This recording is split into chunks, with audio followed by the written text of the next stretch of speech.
En esta última clase vamos a hablar un poco de cómo podemos utilizar Phoenix para solucionar problemas de elasticidad lineal. Y vamos a realmente retomar un ejemplo que estuvimos trabajando de una viga en cantilever, pero en este caso van a ver ustedes que si recordamos lo que hicimos de esta pequeña viga a través de elementos tridimensionales tetraédricos, acá ya se va a encargar Phoenix por nosotros del mallado. Lo único que debemos hacer es cambiar el paradigma y en lugar de desarrollar las ecuaciones y las matrices de rigidez, lo que vamos a hacer es simplemente reformular la ecuación diferencial base para colocarla en una forma variacional. Entonces, vaya que esto es sumamente aplicable. Esto nos va a permitir hacer análisis de estructuras, que es una de las principales actividades de la ingeniería moderna, y hace que las ecuaciones diferenciales parciales pues puedan ser aplicadas a cuerpos elásticos, ¿no? Entonces vamos a ver en este caso cómo podemos hacer una solución de un problema tridimensional de elasticidad. Las ecuaciones que rigen las pequeñas deformaciones elásticas de un cuerpo omega se describen en la forma que ustedes ven acá abajo, ¿no? Esto que está acá es el sigma, se habla de sigma como el tensor de tensiones. Y F es la fuerza de cuerpo por unidad de volumen. Acá tenemos un habla y un mu que forman parte de los parámetros de la ME. Por cierto, estos parámetros de la ME pueden igualmente ser, digamos, definidos en función del módulo de elasticidad y el coeficiente de Poisson. Así que bueno, simplemente son parámetros, ¿vale? El omega vendría representando todo nuestro cuerpo. Acá la letra I es un tensor identidad y TR es la traza, el operador traza de ese tensor. Es decir, que toma en cuenta solamente la diagonal del tensor. Realmente definiendo, ¿no?, cuáles son algunas de las formas que están apareciendo acá. Acá E está hablando del tensor de deformaciones o de desplazamientos, en este caso. Y U es la variable que queremos resolver. U es el vector, mejor dicho, de desplazamiento y epsilon es el tensor de deformación, el gradiente. Ahora bien, lo que estamos aplicando acá es un operador diferencial, así que esto es una ecuación diferencial, ¿vale?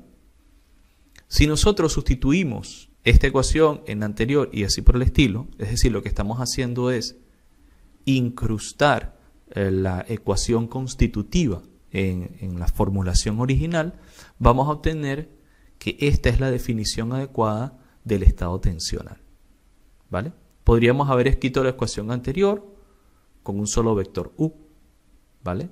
Sin embargo, es conveniente mantener esta representación para poder llegar a la formulación variacional.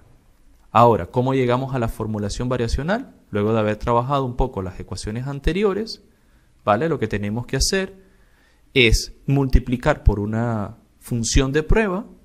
Hablábamos de las funciones de prueba y ensayo, ¿vale? Entonces, en este caso estamos multiplicando por una función de prueba vectorial B que pertenece a B sombrero. Y esas funciones de prueba lo que van a hacer es una aproximación a la función realmente que queremos definir, ¿vale?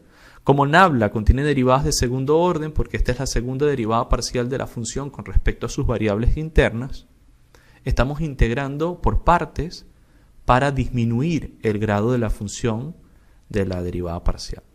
¿Okay? Entonces esta ecuación, al hacer la integración por partes, está realmente aplicando el teorema de Green, pues nos quedaría de la siguiente forma, ¿vale? Hay que entender que esta cantidad, donde tenemos acá sigma producto punto n, este n es el vector normal que viene de la aplicación del teorema de Green. Al ser este n el vector normal y sigma producto punto de este vector normal, realmente lo que estamos hallando es la tensión o tracción, el vector de tensión en la frontera, ¿vale? Entonces esto es realmente una condición de frontera, de borde. Aquí asumimos que esa condición de borde, noten la integración, es el delta omega, es precisamente porque estamos hablando de la frontera de nuestro problema, ¿vale? En la parte restante asumimos que el valor de desplazamiento se da con una condición de Dirichlet, que lo que estamos haciendo es volver cero de forma homogénea cierto desplazamiento, en este caso sabemos que las variables de estado son los desplazamientos porque estamos trabajando en elasticidad. Entonces lo que estamos haciendo es que hay una cierta función, hay ciertas partes de nuestra frontera a las que vamos a obligar que las variables de estado ya sean cero, son conocidas previamente. Entonces, si vamos viendo el desarrollo de estas ecuaciones, insertamos sigma para su representación con la incógnita u, podemos obtener la formulación variacional de la típica forma que habíamos visto, con una forma bilineal y una forma lineal, donde la forma bilineal será la integral sobre el medio completo omega del tensor de tensiones en función de u por el nabla de b, que es la función de prueba. Y esta es la definición de u. Y bueno, la parte lineal, entonces la vamos a ver como L sub b, va a ser la siguiente, la parte derecha de esta igualdad. ¿Ok? Son las fuerzas aplicadas sobre el medio y la tensión, que ya sabemos que acá sigma por n es realmente la tensión, por eso lo sustituíamos, sobre el borde del medio. ¿Vale? Bueno, esto ya nos permite aplicar lo que es nuestra resolución variacional. Ya tenemos la forma que vamos a utilizar e introducir directamente en Phoenix. Entonces podemos pasar a su implementación. Vamos a crear un espacio de función vectorial de prueba. Vamos a definir las condiciones de contornos en este espacio vectorial. Luego visualizaremos y calcularemos las tensiones. Visualizaremos los resultados y calcularemos las tensiones. Entonces, en primer lugar, hay que pasar de una definición general del problema, que es esta que teníamos acá arriba, donde omega puede ser cualquier cuerpo, a darle sentido a qué es lo que significa en cada uno, qué es este cuerpo, cuál es su forma tridimensional, qué es la frontera, qué condiciones se están aplicando en la frontera, cuáles son los grados de libertad que se van a definir, cuál es la fuerza aplicada, en fin. ¿Okay? Hay que darle nombre y apellido a cada una de estas variables. Además, también podríamos recordar que esto va a depender de las constantes de la ME, ¿sí? Este sigma que está acá, que igualmente siguen apareciendo las constantes de la ME acá abajo. Entonces nosotros debemos introducir esas constantes. Y eso es lo que estamos haciendo en esta primera parte. Estamos definiendo la longitud de una caja. Aquí lo que estamos haciendo es como un ejemplo de prueba en 3D. Estamos creando una viga que está en cantilever, sujeta en uno de sus extremos y está sometida únicamente a peso propio en tercera dimensión. Entonces, acá la fuerza realmente va a ser una fuerza vertical que es igual a la densidad de la viga por la aceleración gravitatoria negativa en dirección Z. Eso es lo único que vamos a obtener, es una fuerza de cuerpo. La viga tiene una forma de caja de longitud L, sección transversal de ancho cuadrada de ancho W, entonces W por W es su área transversal. Estableceremos que el extremo está sujeto en X igual 0, por lo tanto no hay ningún desplazamiento, es 0 en X, 0 en Y, 0 en Z para todos los nodos que estén en X igual 0.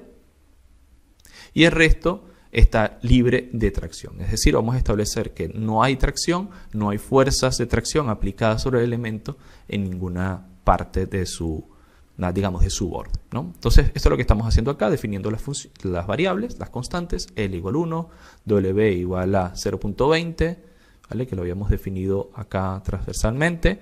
El rho y el delta, el rho es la densidad, ¿vale? El gamma, beta y lambda, ¿vale? Que son lo que viene definiendo las funciones de la ME, o las, digamos, constantes de la ME. Ahora, siguiente paso, crear una malla que nos permita definir ese problema. Ya anteriormente habíamos hablado de UFL, que nos va a permitir escribir ecuaciones en forma variacional de forma muy sencilla, muy intuitiva. Ahora también estamos utilizando el MPI 4Pi, que nos va a permitir hacer el tratamiento de corridas paralelas. Esto en especial es muy importante para High Performance Computers. Estamos importando el mallado, el FEN, el plot de DolphinX. Estamos creando una malla de tipo caja, pasando por acá el administrador de múltiples núcleos. Estamos pasando la forma de la caja y cuál es la cantidad de elementos que queremos en cada una de esas dimensiones. Entonces, acá precisamente lo que tenemos es un NumPy array de una caja que va de 000 a LWW, que es el otro extremo de la caja. Si nosotros simplemente lo planteáramos de esta manera, ¿sí? Lo que estamos haciendo es solo pasar, pues, 2 puntos, ¿no? Este punto, que es el 0,0,0, y este otro punto, que es el L, W, W, y ya él genera la caja, el prisma, entre esos 2 puntos. Y lo que estamos haciendo acá es pasar el número de divisiones de elementos que queremos entre esos puntos. Entonces queremos 20 en dirección X, 6 elementos en dirección Y y 6 elementos en dirección Z. Además, el tipo de elemento lo pasamos con el nombre del parámetro cell_type, que en este caso va a ser un hexaedro. Nosotros estuvimos trabajando en 3D hasta un tetraedro, ¿verdad? Pero acá, pues sencillamente cuestión de decirle un hexaedro. Ahora, ¿de qué tipo de hexaedro estamos hablando? Estamos hablando de un hexaedro lagrangiano de, digamos, primer grado, lo que quiere decir que va a ser una interpolación lineal. Muy bien. Ahora, ¿cuáles son las condiciones de borde? Y de hecho, yo voy a hacer clic acá, correr todas las celdas para que él se vaya ejecutando, ¿no? Para asegurarnos de que tenemos todos los resultados. Ahora, ¿cómo definimos las condiciones de borde? Bueno, hay un borde que va a estar impedido su traslación, que es cuando X es igual a 1. Entonces, creamos una función de Python que para todo X, él recibe todo X, y dice que cuando ese X sub 0, va a ser igual a 0. Es decir, que ¿dónde se va a aplicar? ¿En qué zona se va a aplicar? Lo que estamos es creando una función que define cuando de las variables de localización, la primera coordenada de la variable, que es el X sub 0, ese sería X, va a ser igual a 0. En ese sector es donde nosotros queremos establecerlo, ¿no? Y para verlo quizás de una forma, digamos, gráfica, podemos tratar de dibujarlo nuevamente. Acá tenemos nuestra viga, ¿verdad? De longitud L, ancho W y alto W. Y lo que estamos diciendo es que cuando esto es X, esto es Y y esto que está acá es Z, para toda longitud, cuando X sea igual a 0, es decir, esta cara está toda en X igual a 0. Esa es la boundary condition. Ahí es donde vamos a aplicar la condición de borde. Les mencionaba anteriormente que esto es una función. Así que realmente X está asumiendo que puede tener varios valores. X va a tener 3 valores. Entonces, X va a ser igual a una tupla de 3 valores, que el primer valor va a representar la propia coordenada X, el segundo valor va a representar la coordenada Y y el tercer valor la coordenada Z. Por lo tanto, aunque yo estoy pasando por acá X, realmente lo que estoy pasando son coordenadas. X representa un punto o una serie de puntos.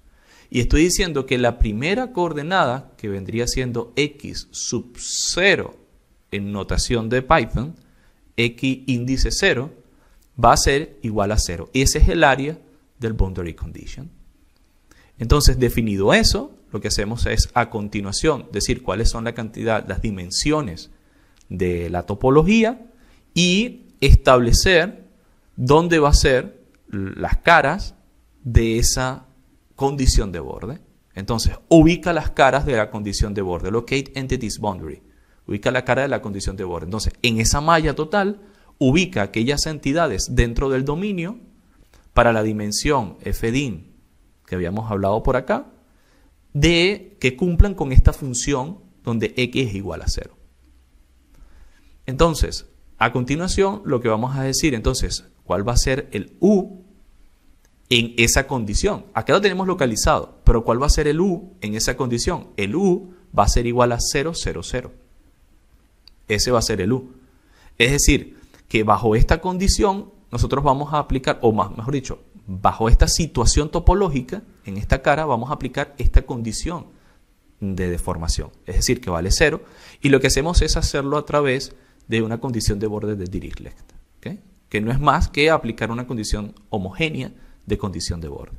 Entonces, va a valer 0 en esta topología, ¿vale?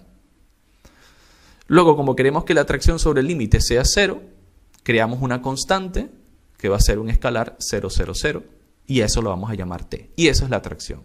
Es decir, aquello que habíamos definido como sigma por el vector normal, que al final de cuentas traducimos en t, lo vamos a hacer una constante. porque no hay tracción. Simplemente estamos diciendo no hay ninguna carga de tracción aplicada, ¿vale? También queremos especificar la medida de la integración, que en este caso lo vamos a llamar ds, ¿vale? Entonces, hacemos uso nuevamente de UFL, que nos permite escribir ecuaciones variacionales con integrales de forma muy sencilla. Entonces esto es ds sobre el dominio. Siendo este ds la integral del dominio, ¿vale? Esa es la integral, o mejor, el diferencial sobre el dominio. Bueno, lo que nos queda es terminar de escribir la forma variacional. Entonces vamos a definir un épsilon, que ustedes recuerdan, vamos a doblarnos un poco. Este épsilon venía dado por esta función, que es un medio de nabla por u traspuesta, ¿vale? Entonces, si nosotros vemos acá, ese nabla lo que está haciendo es el gradiente de u, ¿cierto? Entonces, lo que estamos utilizando es el gradiente de u. Y lo estamos haciendo de forma simétrica, que esto es equivalente a el medio de nabla gradiente de u por el nabla gradiente de u traspuesta. Esto lo que pasa es que hemos simplificado un poco la expresión, pero podríamos haberlo escrito de esta manera, ¿vale? Luego tenemos el sigma, que son las tensiones. Bueno, es igual a lambda, a esa constante que habíamos definido anteriormente, por el nabla de la divergencia de u y por la función identidad que multiplica, que va a ser igual, digamos, esta función identidad o este tensor identidad va a tener tantos elementos como la longitud tenga u, ¿cierto? O sea, va a generar una matriz cuadrada con una diagonal de 1 y que su dimensión va a ser la longitud de u. Por 2 por mu por épsilon. Si nosotros recordamos, esa era precisamente la definición que habíamos visto acá, ¿no? Es el lambda por la traza de e sub u, ya lo habíamos definido anteriormente el épsilon, por la matriz identidad o el tensor identidad por 2 por mu por e, ¿vale? Entonces, acá nuevamente épsilon venía definido acá arriba. Entonces ya tenemos todo listo. Vamos a definir una función de prueba, una función de ensayo, utilizando UFM. Luego, definimos la constante F, que ya sabemos que la constante F, la única fuerza, es una fuerza de cuerpo aplicada, que va a ser constante en todo el cuerpo y va a ser igual a la densidad por G, que el lado A de la forma variacional es esta, el producto interno de sigma por épsilon por el de X, y que el lado L de la forma variacional va a ser esta, ¿no? El producto punto de F por B por dx. Y luego por UFL dot dB ds. ¿Por qué este ds es solamente cuando se lo estamos aplicando al borde, a la superficie del dominio, ¿vale? Pues perfecto. Acá explicamos un poco lo que son los nabla y los divergencias y las gradientes, pero no vamos a profundizar mucho en eso, ¿no? Entonces, lo que nos queda es resolver el problema. Utilizamos resolución de un problema lineal. Ya hemos tenido problema lineal variacional, AL. Entonces, este es el bilineal, este es el lineal, esta es la condición de borde. Y bueno, estas son otras configuraciones que dejamos por defecto y resolvemos. Ahora, vamos a ver los resultados. Acá, utilizando PyVista, hemos pues agregado la malla, hemos incorporado los colores y así por el estilo. Y fíjense, él ha creado la malla con 20 divisiones en dirección X. Y si ustedes cuentan, hay 6 divisiones en Y y 6 divisiones en Z. Se ha hecho el mallado por nosotros. Acá lo que estamos haciendo es plotear, digamos, la deformación, ¿ok? La deflexión de nuestro elemento, ¿vale? En este caso también podríamos utilizar para View, y ya se lo vamos a demostrar, cómo podemos acá incluso visualizarlo. Luego, podemos hacer cualquier otro tipo de cálculo que dependa de la solución nodal, que era lo mismo que hacíamos programándolo directamente solo con Python, ¿verdad? Nosotros primero solucionábamos para los nodos las deformaciones nodales y luego derivábamos las tensiones y los esfuerzos a partir de las deformaciones nodales. Entonces, por acá nosotros tenemos definido esto, ¿no? ¿Cuál es la relación entre el estado tensional y el estado deformacional?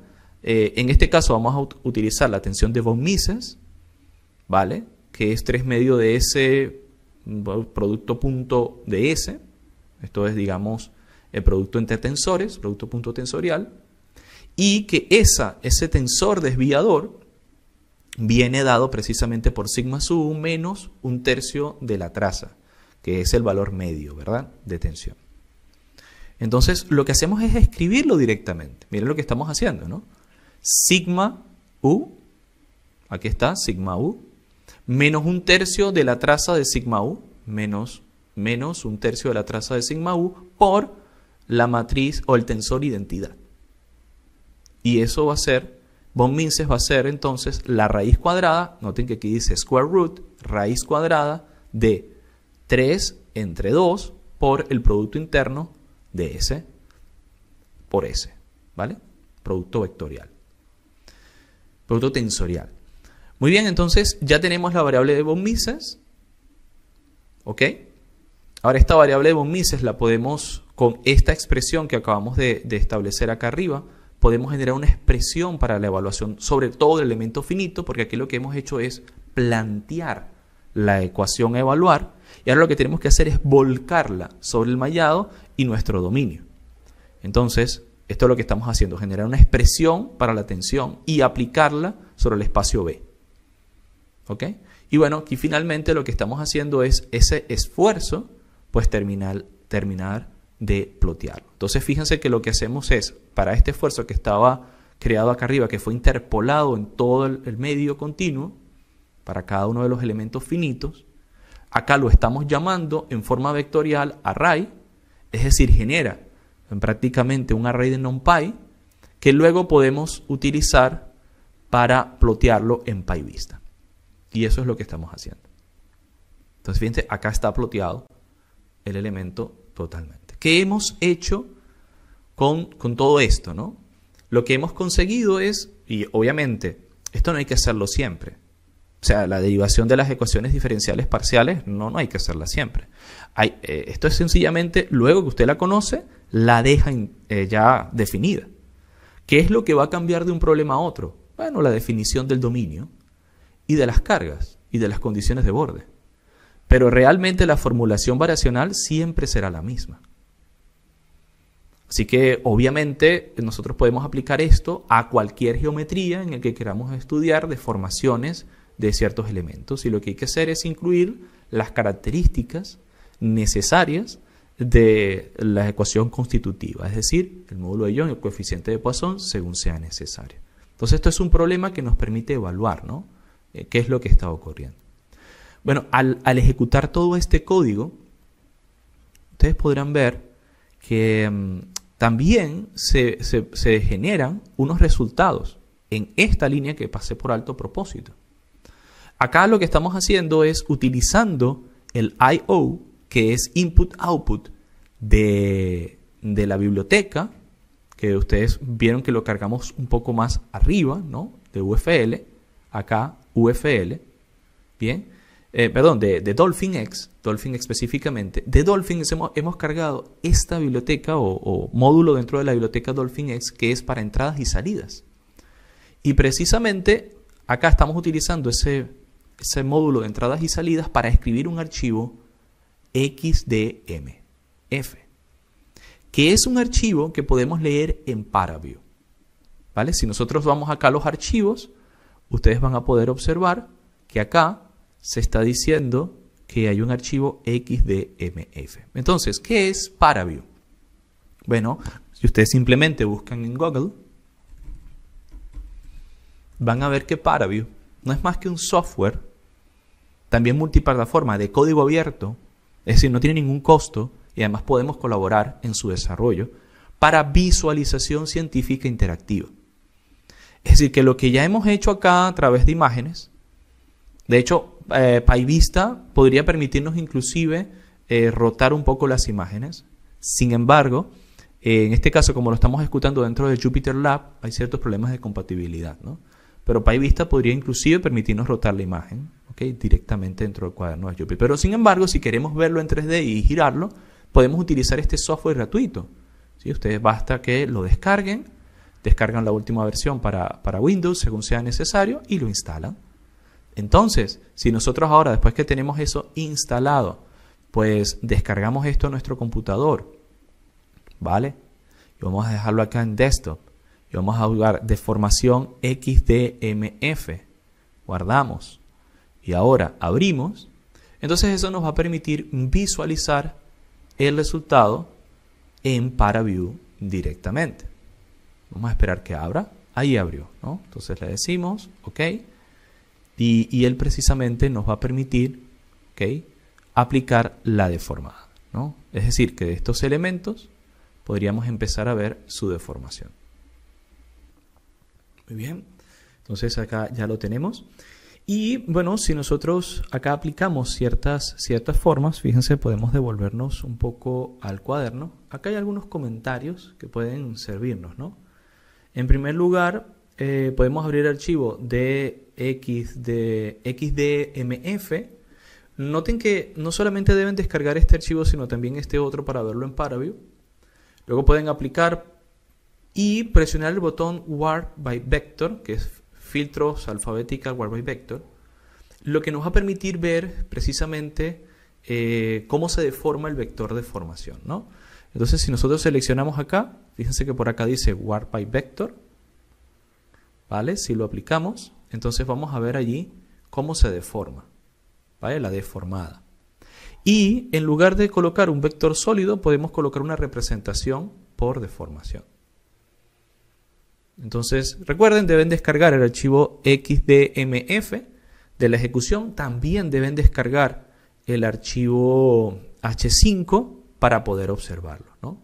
Entonces, tienen que ir con ambos. Tienen que estar en la misma carpeta y llevar este. Pero, ¿qué tenemos acá entonces? Bueno, tenemos la posibilidad de explorar los resultados de los elementos finitos, pues totalmente calculados, ¿vale? Entonces, volvamos acá. En conclusión, por esta última clase, digamos, de este módulo, lo que hemos aprendido es que siempre que dominemos las bases de las ecuaciones, podemos usar la potencia de Phoenix para poder plantear la ecuación en forma variacional y solucionarlo a través de este sistema, ¿no?, de solución de ecuaciones diferenciales. También aprendimos desde cero cómo podemos programar cada uno de estos elementos. Pero sin duda alguna, siempre es una ventaja contar con un software que ya los tenga programados. Para el caso específico del tratamiento estructural, nosotros vamos a estar trabajando no con Phoenix, sino específicamente con ANSYS Workbench y otros software de cálculo estructural. Puede ser ejemplos en Nastran, en Abacus, en SAP 2000 y así por el estilo. Entender de dónde viene todo esto es lo que hemos tratado de dejar bien explícito en este primer módulo. No para que ustedes se conviertan en programadores, sino para que entiendan cómo funcionan las cosas. Y entonces eso nos va a dar mucho más criterio ahora en el segundo y tercer módulo para poder utilizar los software. Porque muchos de los errores que se presentan en elemento finito es porque no se conoce de dónde viene. Pero ahora ustedes tienen ya la potestad de dominarlos y de hecho, de hasta cierto grado, tener un dominio avanzado, ¿no?, de su programación.